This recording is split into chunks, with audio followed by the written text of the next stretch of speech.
In this section, we are going to learn about a new kind of operation between two vectors called the dot product. It's similar to multiplication in a lot of ways, which is why we call it a product, but it's not quite the same thing. Okay?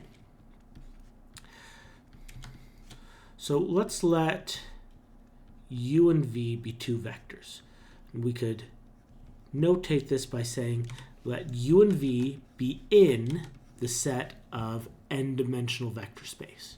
Okay, so notice the n up here.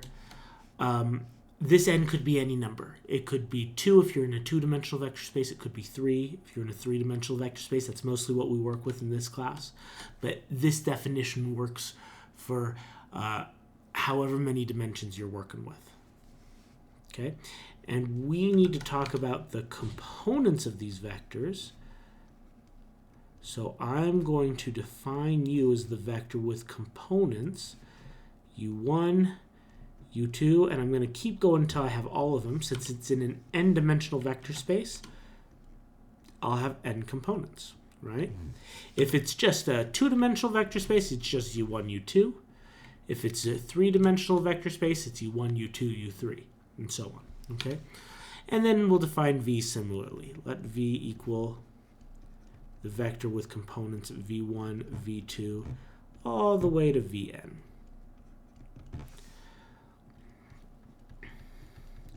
Then the dot product.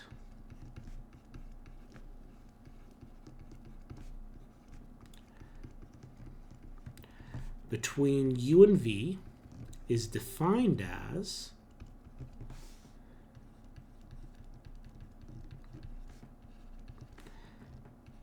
u dot v, that's how we notate it. Notice this symbol right here is a dot, that's why we call it the dot product. And the dot product, to find it, all we do is we multiply corresponding components in the two vectors. So the first component of u multiplies the first component of v. The second component of u multiplies the second component of v. And you keep on doing that until you multiply the last component of u with the last component of v. And then once you have all those components multiplied, you add them together.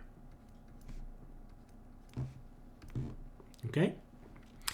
And that is the dot product. Let's do a couple quick examples.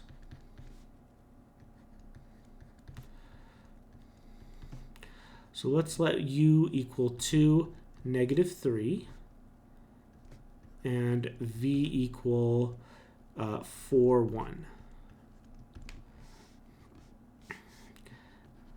Then u dot v, it's going to be the vector 2, -3, dotted with 4, 1. And here we're going to multiply corresponding components. So first component times first component, 2 times 4, and then second component times second component, -3 times 1, and then we just add it together. Okay? So I get 2 times 4 is 8, plus -3 times 1 is -3. 8 plus -3 is 5. So that is the result of the dot product between u and v. Okay? Notice, very important, we started with two vectors, but what did we end up with? A scalar. The output of the dot product is a scalar value.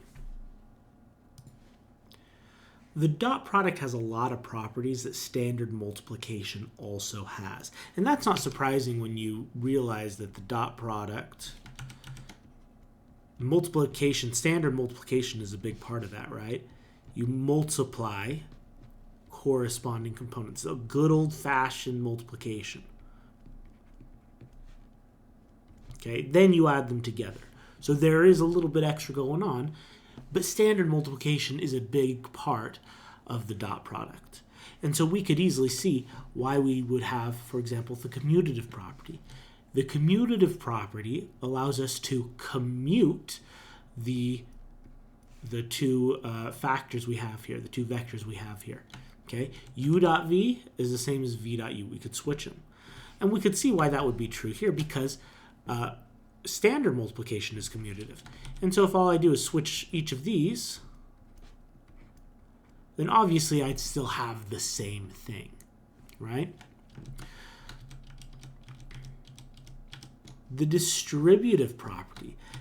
There's a distributive property with the dot product. And this is important because if we have a distributive property, it implies we could do things like FOIL. For example,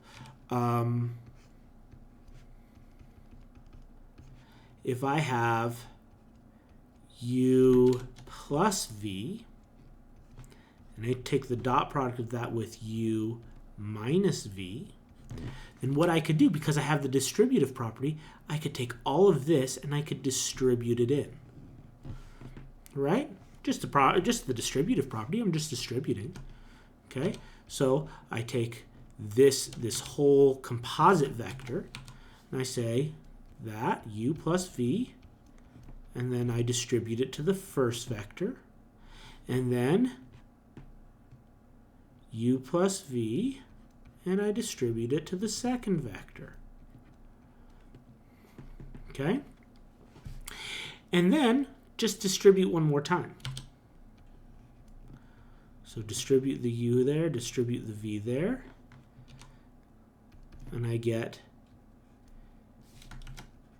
u dot u plus v dot u minus u dot v minus v dot v.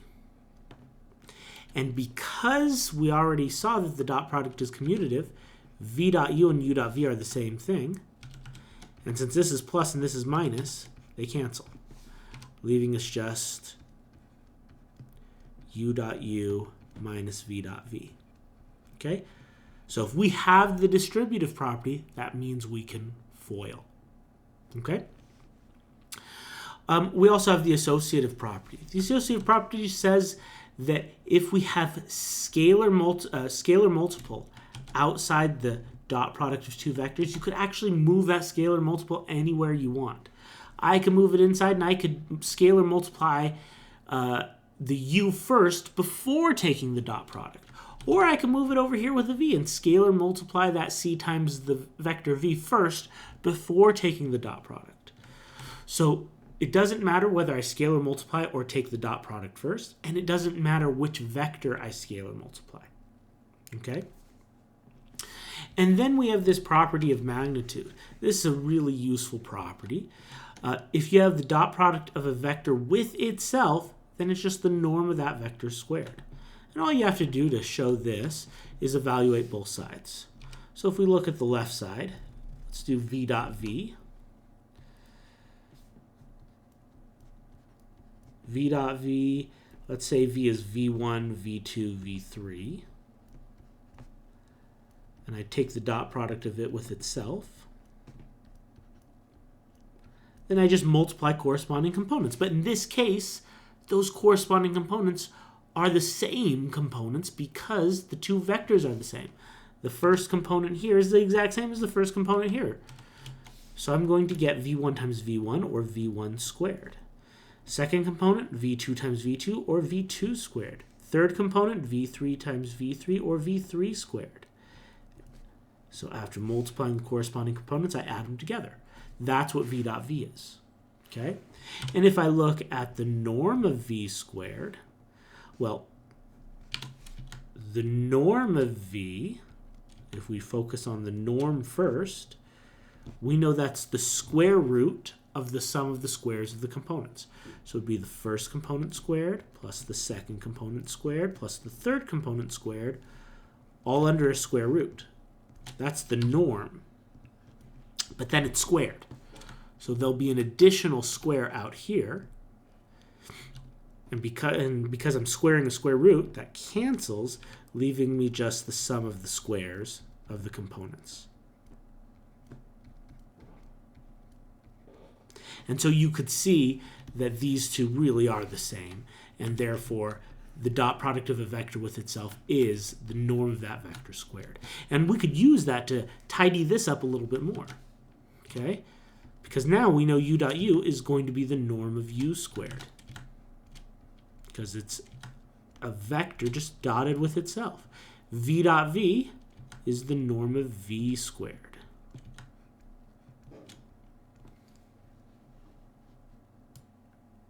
Okay, so we've defined this cute operation called the dot product, and it's, it's nifty, easy to calculate, has some nice properties like multiplication, but why do we care? What is it useful for? So it turns out it's actually really useful, and that's nice because it's a really easy operation to compute. Okay, to kind of understand what's going on here, let's draw a picture. Let's draw a couple vectors. Here's vector v, here's another vector u. We're interested in the dot product of these two vectors. Okay? It turns out the dot product is related to the angle between the two vectors. The dot product of two vectors is related to the angle between the vectors. Now to see this, let's complete this triangle by drawing an additional vector here. Okay? Now, in terms of the two vectors we've already drawn, this vector would be v minus u, right? End minus start. This vector is ending at the tip of v, and it's starting at the tip of u. Okay. So we can use a trigonometric identity similar to the Pythagorean theorem to relate these sides with that angle. Specifically, this is called the law of cosines. And we get v minus u squared equals norm of u squared plus norm of v squared minus 2 times norm of u times norm of v cosine theta. Okay? So this is the law of cosines. You do not need to memorize this. You probably saw it once upon a time, way back when you learned trigonometry. It's not a formula that we use often enough that it's worth memorizing for most people. Okay? But it is a really nifty formula. It's an extension of the Pythagorean theorem. In fact, when your angle theta is 90 degrees, then you get cosine of 90 degrees is 0, so this whole term goes away. Okay? In which case you really do have just the Pythagorean theorem. So the Pythagorean theorem is a special case of the law of cosines. And I want to point out one other thing. Notice every time we are referencing the length of a side, we need to be careful. This isn't just v minus u squared, right? This is the norm of v minus u squared. The Pythagorean theorem and the law of cosines, they talk about the lengths of the sides of the triangles. They relate the lengths of the sides of the triangles.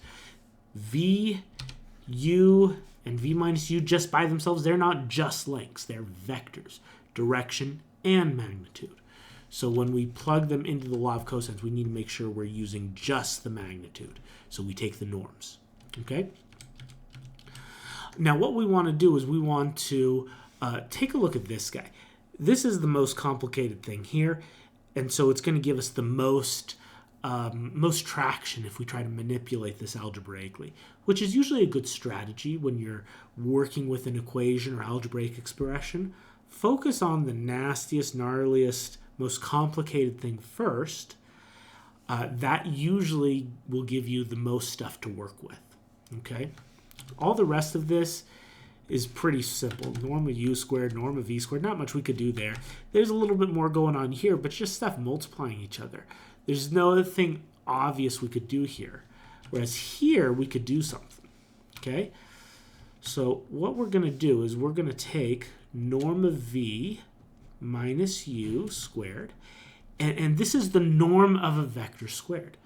We just learned that when we have the norm of a vector squared, that's the same as the dot product of a vector with itself.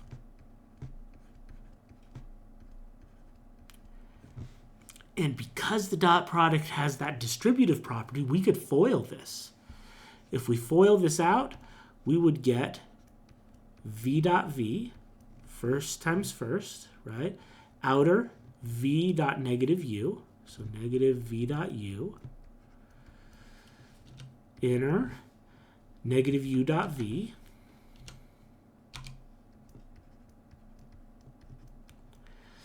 and then last, negative times negative is positive u dot u.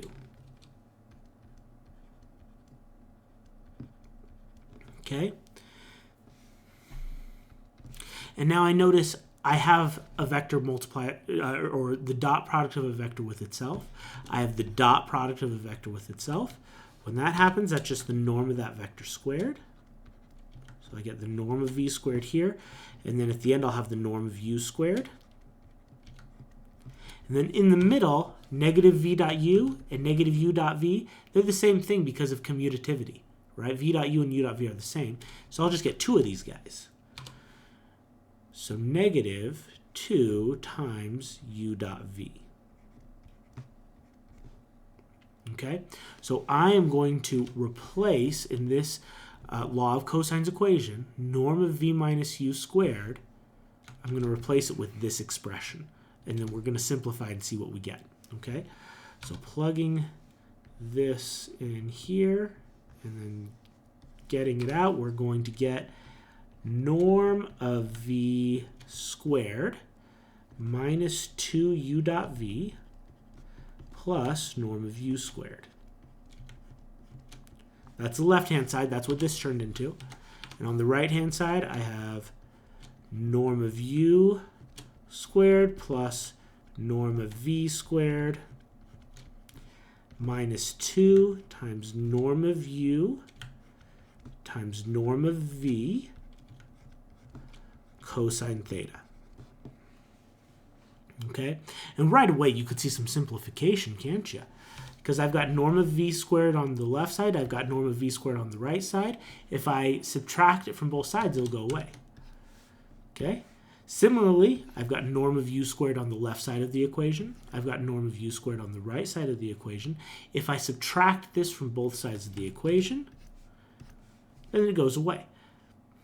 Okay, and with those gone, I can now, I now have a negative 2 on both sides. I can divide both sides by negative 2, and that'll get rid of those also. And I am left with u dot v equals norm of u times norm of v cosine theta. And this relates the dot product of two vectors with the angle between the vectors, cosine of the angle between the vectors. This is why we care about the dot product. It gives us easy access to information about the angle between the vectors. And I want to emphasize that this doesn't just work for two-dimensional vectors. This works for vectors in any number of dimensions. Because if you take just two vectors in any number of dimensions, they will determine a plane, right? If I'm in 3 dimensions, and I have two vectors, okay, there is one plane that goes through both of those vectors.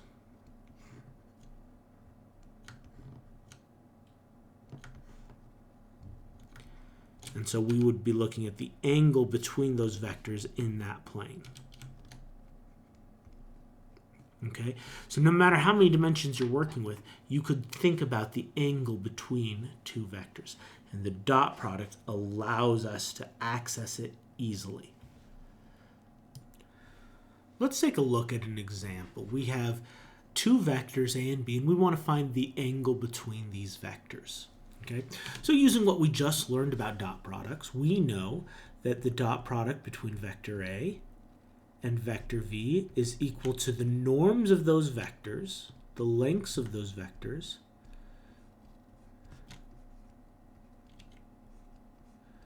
times cosine of the angle between them. So this is what we want. We want the angle between them. Okay, so let's plug in, let's evaluate everything here, and then we could work on finding that theta. Okay, so I need A dot B. Okay, so A dot B is going to be the dot product of this vector and this vector. So I'm just going to multiply the corresponding components. Okay, so first component of A times the first component of B plus the first component of A times the second component of B plus the third component of A times the third component of B. Okay, that's going to be the dot product of A and B. And then I need the norms of these vectors. Okay, so the norm of A, that's the square root of the first component squared plus the second component squared plus the third component squared times the square root of do the same thing with the components of B.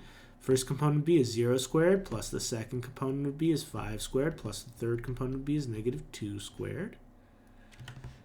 Okay, and then cosine theta. So all I've done is I've plugged in into the formulas for each of these things, right? The dot product, the norms. Okay, let's go ahead and evaluate these. So 5 times 0 is 0, negative 4 times 5 is negative 20, negative 5 times 2 is positive 10. So put that all together, I will get a negative 10 overall as the dot product. Okay, under this first square root, I get 25 plus another 25, that's 50, plus 16 is 66. And then here, 0 plus 25 plus 4 is 29.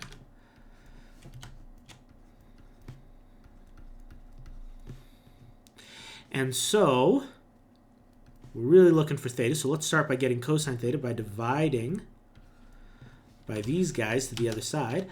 I have negative 10 on the left side of this equation, and if I divide these guys to get the cosine theta by itself, I get negative 10 over root 66 times root 29. There's not a good chance of me simplifying these roots. Root 29 is already prime, so root 29, can't simplify that. 66 is what, 6 times 11? There's no simplification there. So it's just going to be nasty, okay? There's not a great simplification there. All right, but we don't want cosine of the angle. We want the angle. So how do I uncosine something? I take the arc cosine or the inverse cosine. Now, generally, you have to be a little careful with inverse trig functions. Trigonometric functions don't have true inverses because they don't pass the horizontal line test. Okay, cosine just waves up and down over and over and over again. So what we do to find these inverse trig functions is we restrict ourselves to a region of cosine that does pass the horizontal line test. So usually arc cosine, the kinds of angles it spits out are between 0 and pi, 0 degrees and 180 degrees. Okay, that's the kind of angles that arc cosine will spit out, that arc cosine is good with. Fortunately, that's the exact set of angles that we're interested in, right? If we're measuring the angle between two vectors, how do we what is the angle between these two vectors? It's always the interior angle. It's always the smaller angle. If I were to expand this, the biggest it could get is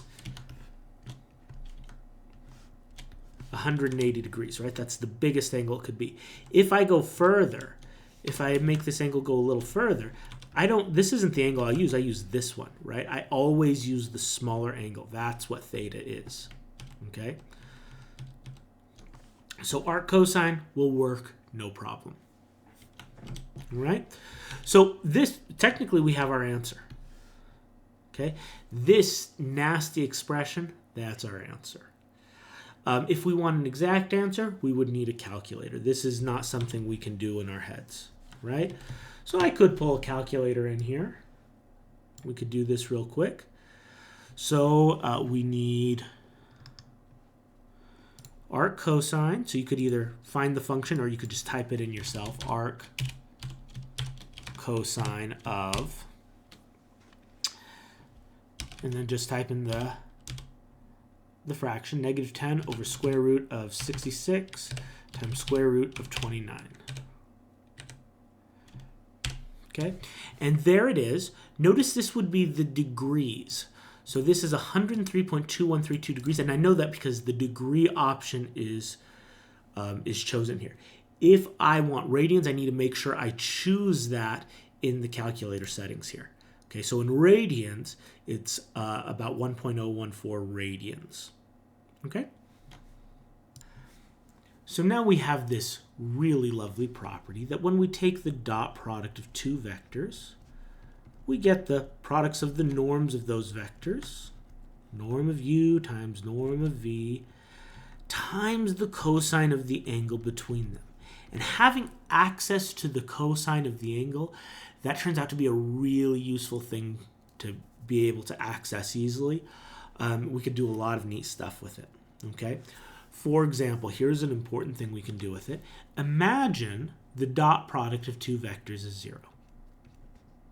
Okay? If the dot product is 0, that means that norm of the first times norm of the second times cosine of theta is also equal to 0. Now, here, all these things are being multiplied, right? I have norm of u times norm of v times cosine of theta. How can you multiply things together and get 0? If I multiply two numbers a and b together and get 0, what could you tell me? Well, you could tell me that one of those two numbers has to be 0. The only way you can multiply two numbers together and get 0 is if one of those two numbers is 0. The same is true here. Same idea, now we just have three numbers that we're multiplying together. We have norm of u times norm of v times cosine theta. The only way that we can multiply those and get 0 is if one of those things is 0. So that means either norm of u has to be 0, norm of v has to be 0, or cosine of theta has to be 0. Okay? Now, if norm of u and norm of v, if either of those are 0, that means the length of that vector would be 0, right? And a vector with 0 length, we call it the 0 vector. It's hard to point in a direction if you have 0 length, right? So the 0 vector is kind of a weird vector. It has 0 length, and it really doesn't have a direction because with 0 length, you can't point anywhere. You need length to be able to point, okay? So in the special case where u and v are the 0 vector, we could get the dot product to be 0, but that's kind of a boring example and kind of a special case. Okay, so let's assume that u and v are not the 0 vector, so that they have some length. Okay, if they have some length, then that means the only way I could take the dot product of those two vectors and get 0 is if the cosine of the angle between them is 0.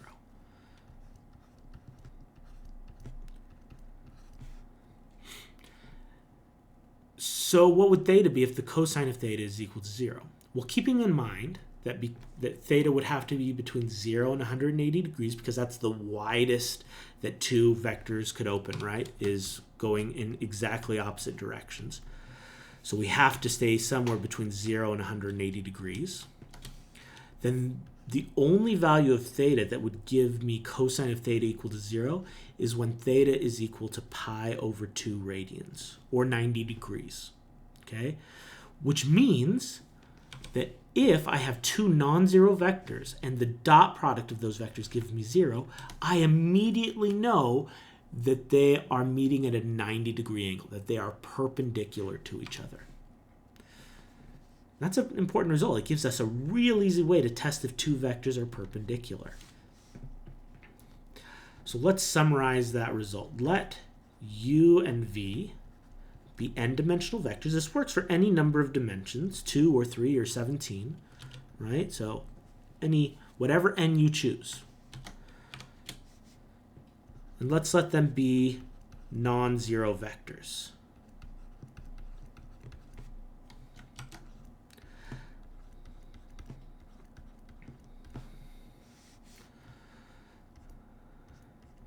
Then u and v are perpendicular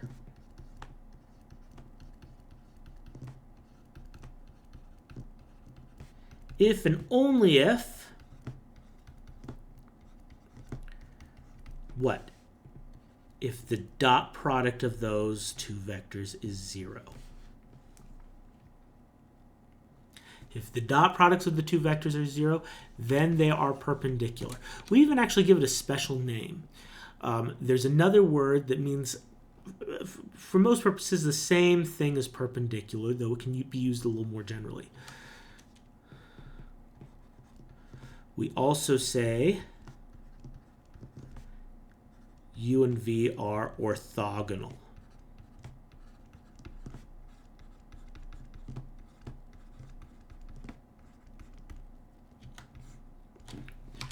So this, it means the same thing as perpendicular in most situations. In every situation we will encounter in this class, it means the same thing.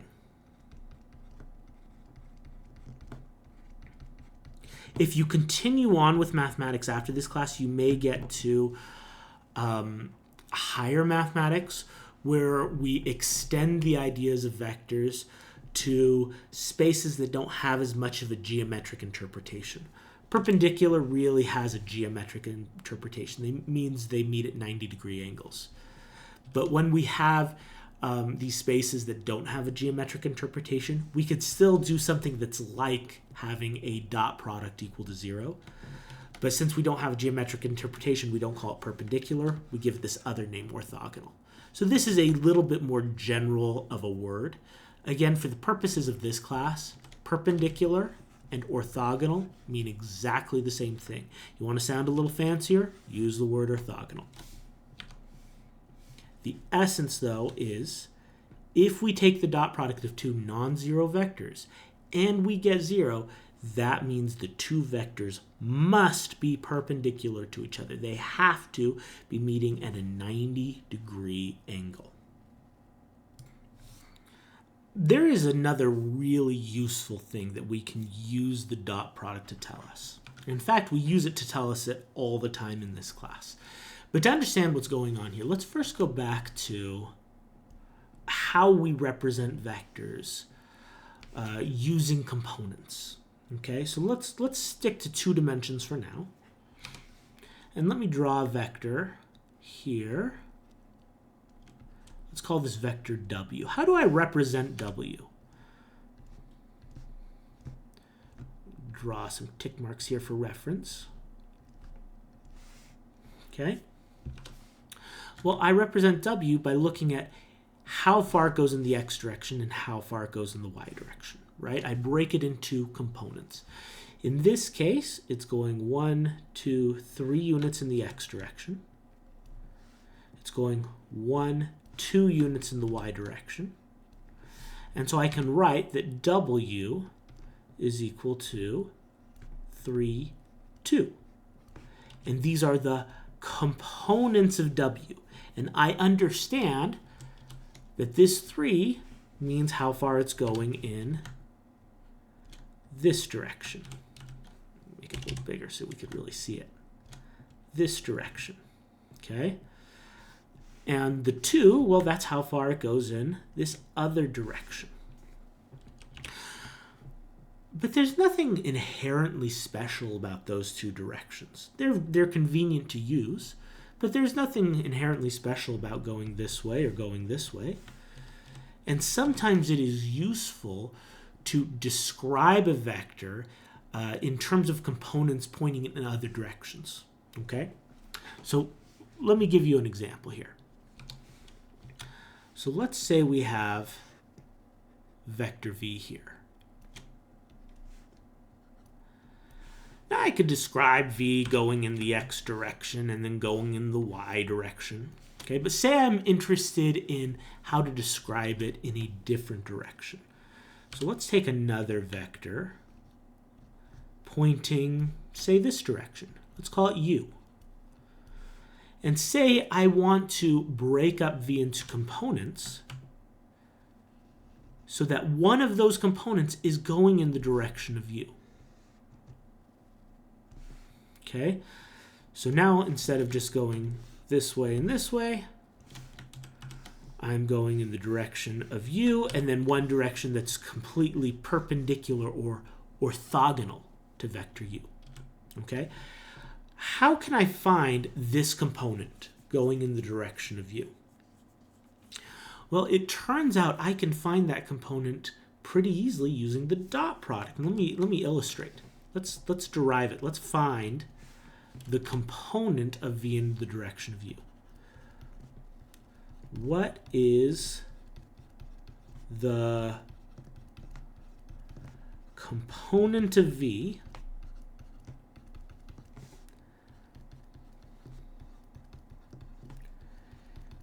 in the direction of u? Okay, well, this is a right triangle. And so using a little trigonometry, I can easily find the length of this side. Let's give it a name. Let's call it A. Okay, so the length of that side, the component of v in the direction of u, let's call it A. And using a little trigonometry, we know that cosine of the angle between u and v is going to be the length of the adjacent side divided by the length of the hypotenuse. Length of the hypotenuse would be norm of v.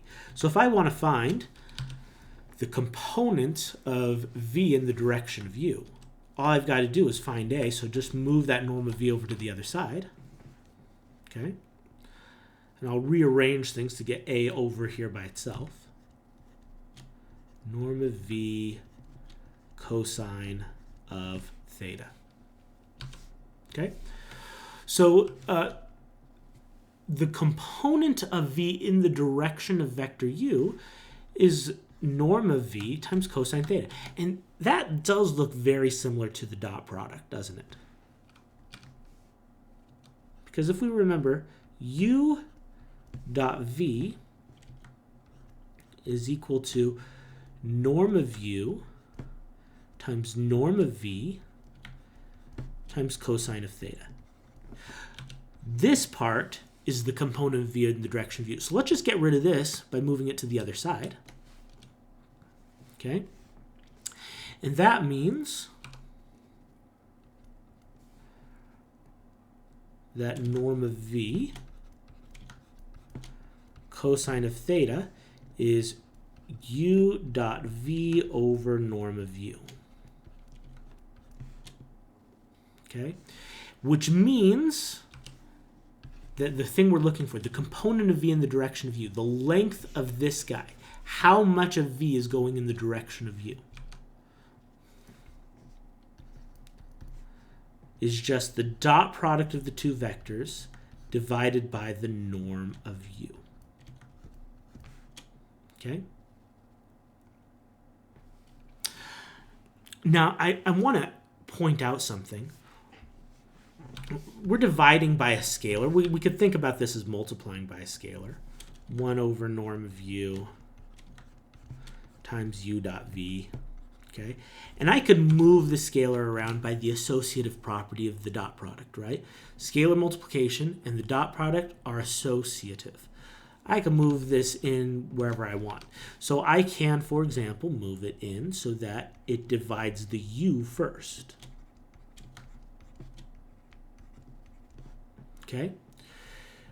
Now hold up. This looks familiar. What is that?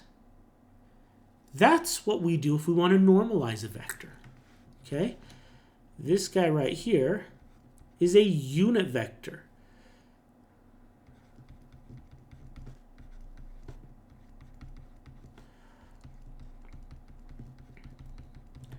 Pointing in the direction of u. Remember what a unit vector is. A unit vector is a vector of length 1. It's the vector that we use if we want to emphasize the direction, but we don't care about the length. We just say, hey, make its length 1, then we don't have to think about its length. It's the easiest length we could deal with. Okay? So it's a vector of unit length, or length 1. Okay? Notice that kind of makes sense. When we're thinking about this, we care about the length of v, but for u, all we're really thinking about here is the direction, right? We don't care about its length in this calculation. We want to know what is the component of v in the direction of u. It'd be the same if u was this length or this shorter length. As long as it's pointing the same direction, I get the exact same answer. So I shouldn't be surprised then I'm taking out the length of u in there, and I'm ending up with a unit vector. Okay, so that way I can focus on the direction. What this means is if I take the dot product of a vector and a unit vector, it's going to give me the component of v in the direction of that unit vector. In this case, how much of v is going in the direction of that unit vector. This is going to be an idea that we see over and over and over again in our formulas. Almost every formula that we see that involves a dot product, this idea will be at its root. If you take the dot product of a vector with a unit vector, then the result is the component of that vector in the direction of that unit vector. How much of this vector goes in this direction? Okay? To summarize, if we have a vector v and a vector u,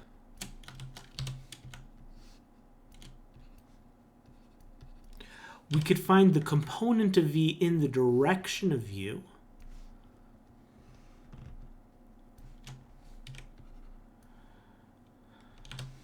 this length here by taking vector v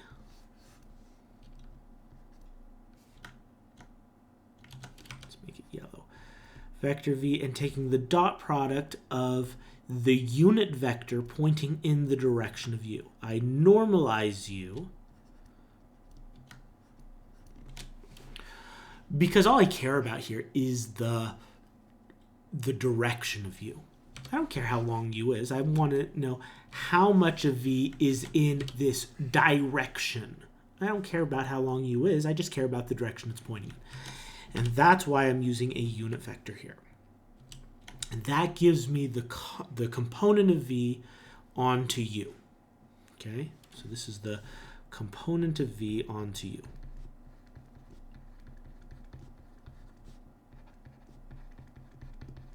But it is a scalar. It's the length of that section.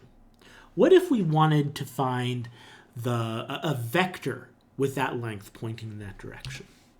What if we wanted to find this vector here, pointing all the way to there? Okay? We're going to call this vector the orthogonal projection of v onto u. And we are going to give it this notation. So the projection of v onto u. Okay? We want the projection of v onto u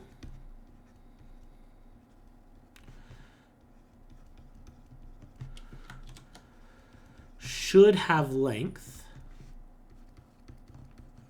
or magnitude equal to this, equal to the component of v onto u, right? We want it to have this length.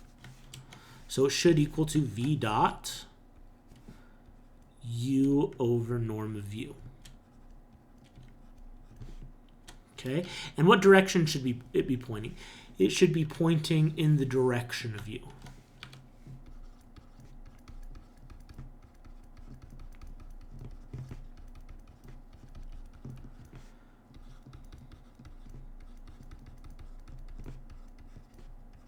Now, if you want to get real technical, it might be pointing in the opposite direction of u, depending on where u is pointing. If v is pointing this way and u is pointing this way, then we still want this vector pointing this way. Okay, the projection pointing that way. Okay, so it could be opposite, but that'll be handled by this. The component would be negative in that case. So you don't really have to worry about that.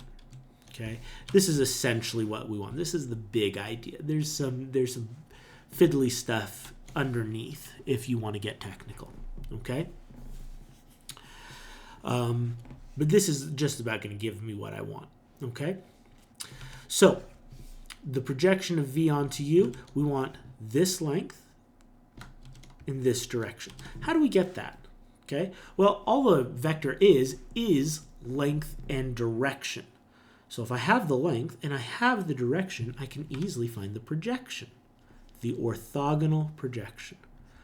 So the orthogonal projection of vector v onto vector u, I want to have this length, so all I'm going to do is I'm going to take the length and multiply it by the direction. Okay, but I got to be a little careful here. So I'm going to take the length v dot u over norm u, and I'm going to multiply it by the direction, but I really want to emphasize that direction. Okay, so I know vector u is pointing in the right direction, but how do I focus on just the direction and not the magnitude? Well, again, I use a unit vector. I need to normalize u. And so I normalize u by dividing by its magnitude. Okay? So this gives me a unit vector pointing in the direction of u. It has length 1. If I multiply by a different length, then the product will have the length of this different length, but still be pointing in that direction. Okay? And so this gives me exactly what I want. I'm pointing in the right direction, and I have that length. Okay? Now, you could tidy this up. If you look in your textbook, the formula looks a little different, but it's essentially this. I actually like writing it this way because it makes it clear to my mind where everything's coming from. A vector dotted with a unit vector gives me the component of v in the direction of u. And this gives me the direction of u. So the component, how long I should go, times the direction is the full vector. Okay? But these are just scalar multiples, so I can move them around by associativity. So let's move them both into the parentheses. V dot u, and then norm of u times norm of u is norm of u squared.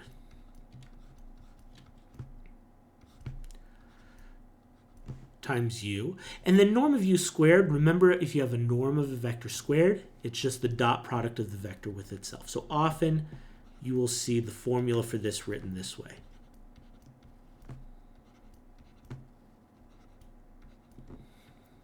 Okay? Very cute formula, nice to look at, but I think it doesn't tell you as good a story as this formula up here. So I'll usually use this formula up here when evaluating. Okay? You can use whichever formula you feel more comfortable with. Do note that this here, that's a scalar, right? It is a scalar value. When you take the dot product of two vectors, you get a scalar. So we're multiplying this scalar times this vector. It is scalar vector multiplication that we're doing here. Looks a little complicated, but that's at the root of it. So this will give me the orthogonal projection of v onto u. The result is a vector. It is this vector pointing in this direction. Okay? It's the vector showing how much of v is in the direction of u. We can also easily get the orthogonal complement. This vector here is called the orthogonal complement. Orthogonal complement. And just for emphasis, this is called the orthogonal projection of v onto u. That's what this is.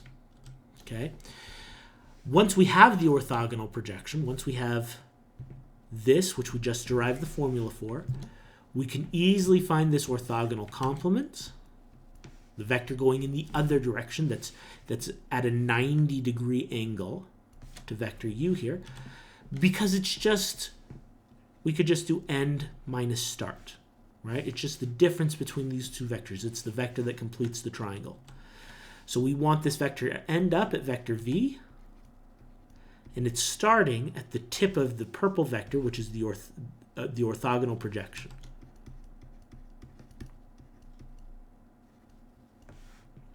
And so we could complete the triangle, and we have the two vectors that together, one is moving in the same direction as you.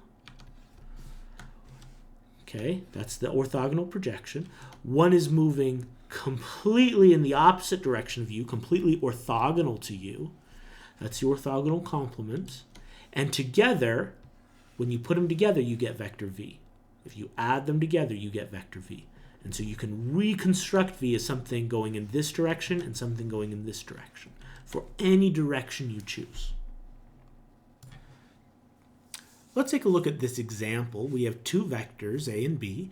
We want to compute the projection of a onto b, and that means the orthogonal projection, and the vector component of a orthogonal to b. That'd be the orthogonal complement. All right, so let's draw a quick picture, see what we're dealing with here. We're dealing in two dimensions here. The first vector a is negative 2, 7, so let me draw that in standard position. So negative 2, 1, 2, 3, 4, 5, 6, 7. So vector a would be this one right here. And then I have vector b, that's at 1, 2.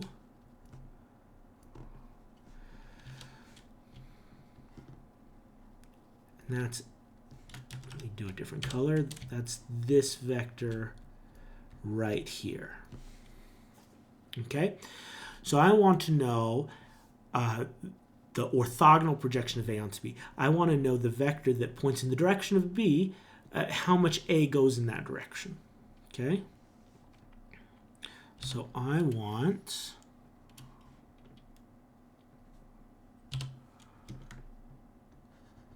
this vector here, right about there. And that way, this vector here meets it at a right angle. Okay? So this vector is the orthogonal projection of a onto b. How far is a going in the direction of b? Okay, what is the component of a in the direction of b, and what is that as a vector? We want it as a vector. And then this would be the orthogonal complement.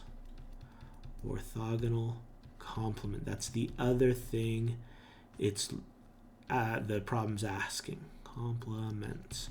The vector component of a orthogonal to b. Okay? So first we want to find that orthogonal projection. We have a formula for it. So we want the orthogonal projection of a onto b.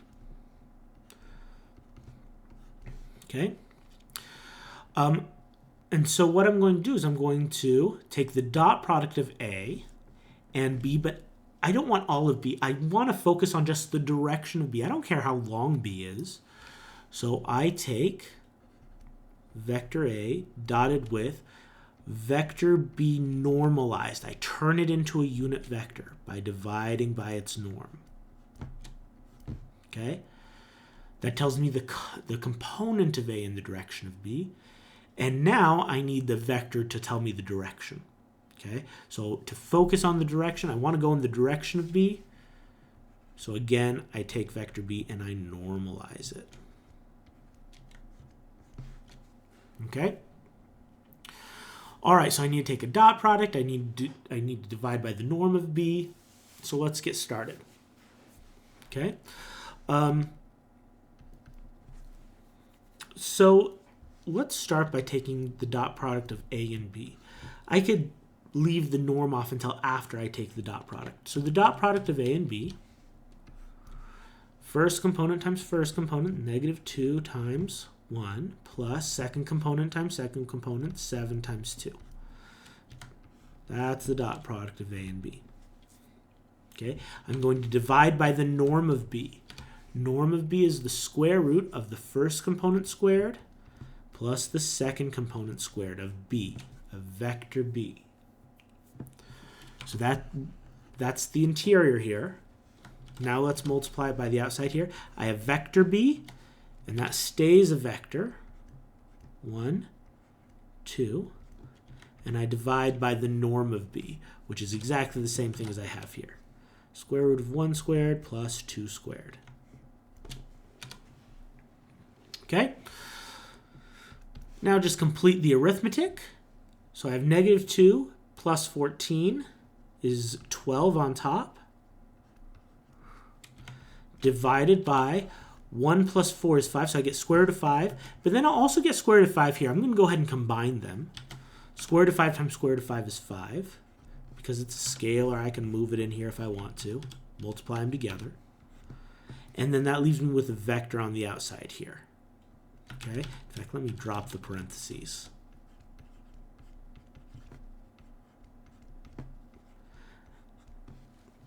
And if I do the scalar multiplication, my new vector is 12/5, comma 24/5. That is the orthogonal projection of A onto B. That is what this purple vector is here. That's how much of A is going in the direction of B. Now we need that orthogonal complement. Okay? What's this vector here? So for the orthogonal complement, we've already done the hard part. The orthogonal complement is much easier because we just have to do vector subtraction.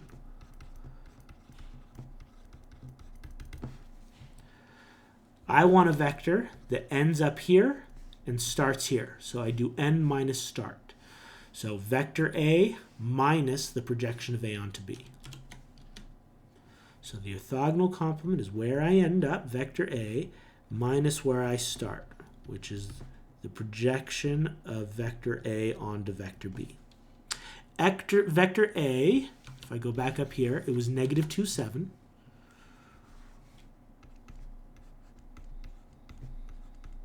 And I just calculated the projection of vector A onto vector B. That's this guy right here. So let's subtract that. 12/5, comma 24/5. I'm going to need a common denominator. So let's get a common denominator of 5 over here. This guy's already got it. So that's negative 10/5, comma 35/5 is what negative 2 and 7 turn into if I give them a common denominator of 5. And if I do the subtraction, just subtract the corresponding components, negative 10/5 minus 12/5 is negative 22/5. And 35/5 minus 24/5 is 11/5.